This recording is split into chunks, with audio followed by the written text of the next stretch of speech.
یہ کہانی ایک محبت کرنے والے جوڑے شان اور مہک کی ہے، جن کی شادی میں صرف 4 مہینے رہ گئے تھے۔ شان اپنی ہونے والی بیوی مہک سے محبت کرتا ہے، لیکن کبھی کبھی اس کے وزن اور شکل پر مذاق بھی کرتا ہے۔ مہک کبھی ہنس دیتی ہے اور کبھی ناراض ہو جاتی ہے۔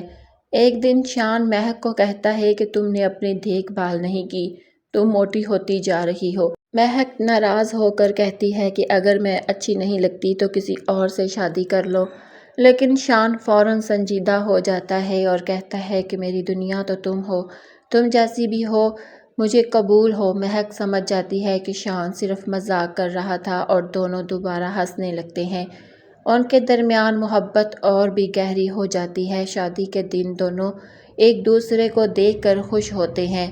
مہک دلہن بنی ہوئی بہت خوبصورت لگتی ہے اور شان اس سے اپنی محبت کا اظہار کرتا ہے۔ شادی کے بعد پہلی رات دونوں ساتھ بیٹھ کر اپنی نئی زندگی کی خوشیوں پر بات کرتے ہیں اور اللہ کا شکر ادا کرتے ہیں کہ وہ ایک دوسرے کے ہم سفر بن گئے ہیں۔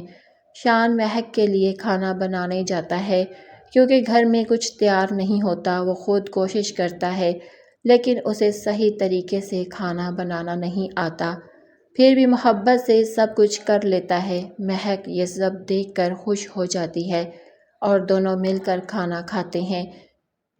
ان کے درمیان چھوٹی چھوٹی باتوں سے بھی محبت جھلکتی ہے۔ کہانی کا اصل پیغام یہ ہے کہ سچی محبت میں شکل و صورت نہیں دیکھی جاتی، کہ ایک دوسرے کا ساتھ اور خیال رکھنا اصل خوشی ہے۔ ہم سفر وہی ہوتا ہے جو ہر حال میں ساتھ دے۔ آخر میں دونوں ایک دوسرے کے ساتھ سکون اور محبت کے ساتھ اپنی زندگی شروع کرتے ہیں۔ یہ وہ لمحہ تھا جب پہلی بار دونوں نے سچی محبت کو محسوس کیا تھا۔ پہلی بار ہاتھ تھامنا، دل کا تیزی سے دھڑکنا، محبت کا اظہار کرتے ہوئے شرمانا، ایک دوسرے کے ساتھ خواب دیکھنا اور وعدے کرنا، اور اب وہ دونوں ایک دوسرے کے ہم سفر بن چکے تھے۔ شان اور مہک اپنی محبت بھری پہلی رات کے احساس میں خوش تھے۔ کچھ دن بعد مہک کی ساس نے کہا کہ آج تم پہلی بار کچن میں جاؤ گی کیونکہ مہمان آ رہے ہیں، اس لیے سب کے لیے کچھ میٹھا اور ساتھ بریانی بناؤ۔ مہک گھبرا گئی کیونکہ اسے اتنے لوگوں کے لیے کھانا بنانا نہیں آتا تھا۔ وہ پریشان ہو کر شان کو آواز دیتی ہے کہ وہ سو رہا ہے اور اس کی مدد کرے۔ شان مذاق میں کہتا ہے کہ یہ تمہارا فرض ہے، خود بناؤ، لیکن پھر وہ اٹھ کر اس کی مدد کے لیے کچن میں آ جاتا ہے۔ مہک کھانا بنانے لگتی ہے اور شان اس کے ساتھ کھڑا رہتا ہے۔ وہ اسے دیکھ کر سوچتا ہے کہ وہ کتنی خوبصورت لگ رہی ہے اور دل ہی دل میں دعا کرتا ہے کہ وہ اسے ہمیشہ خوش رکھے۔ تقریباً 2 گھنٹے میں کھانا تیار ہو جاتا ہے۔ مہک بہت تھک جاتی ہے اور اسے جسم میں درد بھی ہوتا ہے۔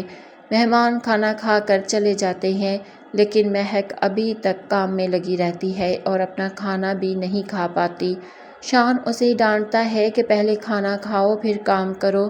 وہ اسے کمرے میں لے جاتا ہے اور اپنے ہاتھوں سے کھانا کھلاتا ہے، پھر دونوں مل کر برتن بھی دھوتے ہیں۔ شان کہتا ہے کہ یہی ہم سفر کا فرض ہوتا ہے کہ ایک دوسرے کا خیال رکھا جائے۔ رات کو مہک بہت تھک کر سو جاتی ہے۔ شان اس کے سر کو اپنی گود میں رکھ کر آرام دیتا ہے تاکہ اس کا درد کم ہو جائے۔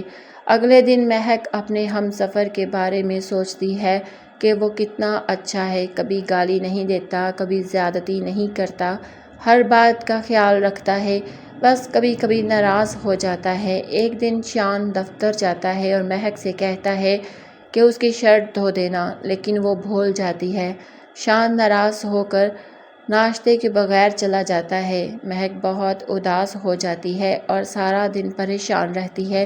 شان کی ناراضگی کی وجہ سے مہک کو بخار ہو جاتا ہے۔ رات کو جب شان واپس آتا ہے تو وہ مہک کو بیمار دیکھ کر گھبرا جاتا ہے۔ وہ اس کا بخار چیک کرتا ہے، اسے اپنی گود میں لیتا ہے اور فکر کرنے لگتا ہے۔ مہک روتے ہوئے کہتی ہے کہ وہ اس کی ناراضگی برداشت نہیں کر سکتی۔ وہ چاہتی ہے کہ شان اسے بس اپنے سینے سے لگا لے۔ کہانی کا پیغام یہ ہے کہ سچی محبت میں ناراضگی بھی ہوتی ہے لیکن خیال اور احساس سب سے زیادہ اہم ہوتا ہے۔ ہمسفر وہ ہوتا ہے جو دکھ میں ساتھ دے اور محبت میں کمی نہ آنے دے۔